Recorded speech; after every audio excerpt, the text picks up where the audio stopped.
Hello my beautiful glam girls. This video has been a long waited. It was subscribed.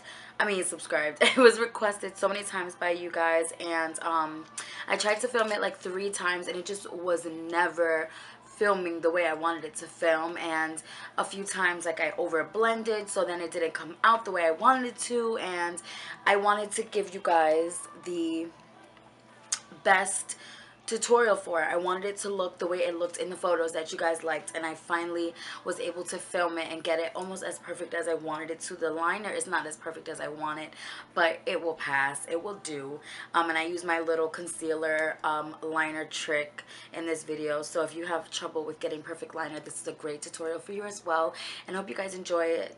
It's one of my favorite looks. It's literally like my go-to makeup look when I just want to look very put together, very glamorous.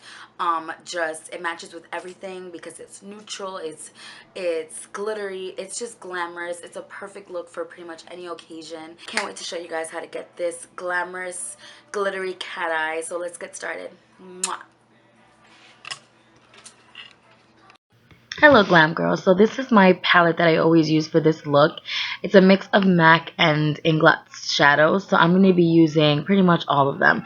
I'm going to start with the color that I just pointed at, and that's the Moa Silk from MAC, and you could actually also use any light peachy orangey tone that you have. And I'm going in with a MAC 224 because I want to use something that's long and fluffy but is hard enough to get right into that crease. So I use a lot of product for this look. I like to really swirl my brush into it. So as you can see, I'm going to go right into the very tips of the brush and just swirl my brush and get a lot of product. So to get the definition in the crease, I place my brush in the crease, and I don't actually move the brush back and forth. I just place it and wiggle the actual bristles. That way you get a lot of depth right in the outer crease without blending too far. That's what's going to give you that nice cat eye effect where all the color is right in that socket, in the outer socket.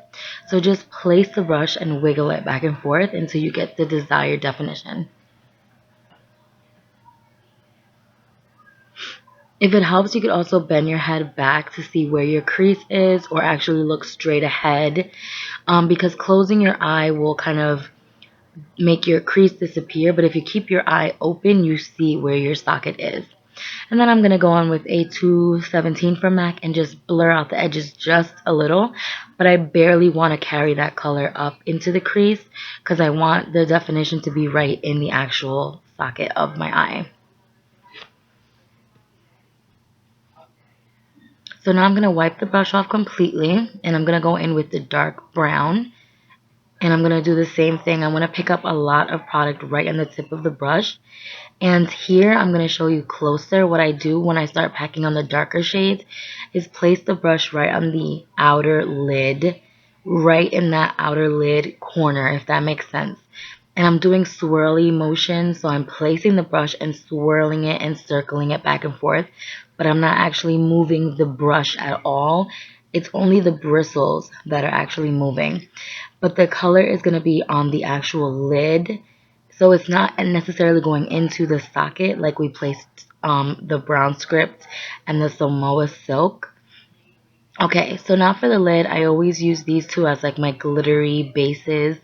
These are the Lorac 3D liquid lusters. I'm using the silver and the gold together, and I'm just placing that on my lid with a 239 brush from MAC. This is just a flat shader brush.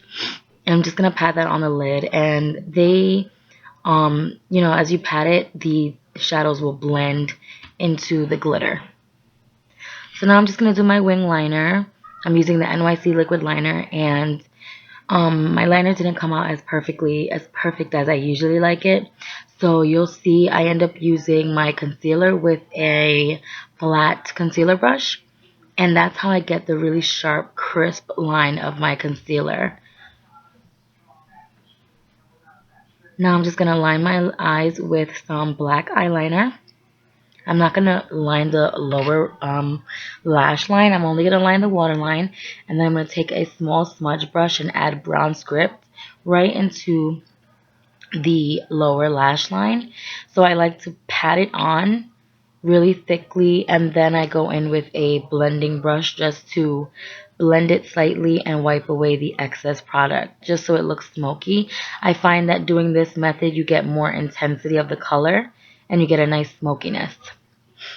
So now I'm taking the black now that I have my liner, because the liner kind of gives you a nice, I guess like a blueprint for where you want to put the black. So I'm just going to put just a little bit of black, and I'm doing the same motion that I did before, placing the brush down and then wiggling it. And by doing this, you get that nice gradient where you see all the shades of the colors, but they're not blended too far up. You get the perfect kind of cat eye effect.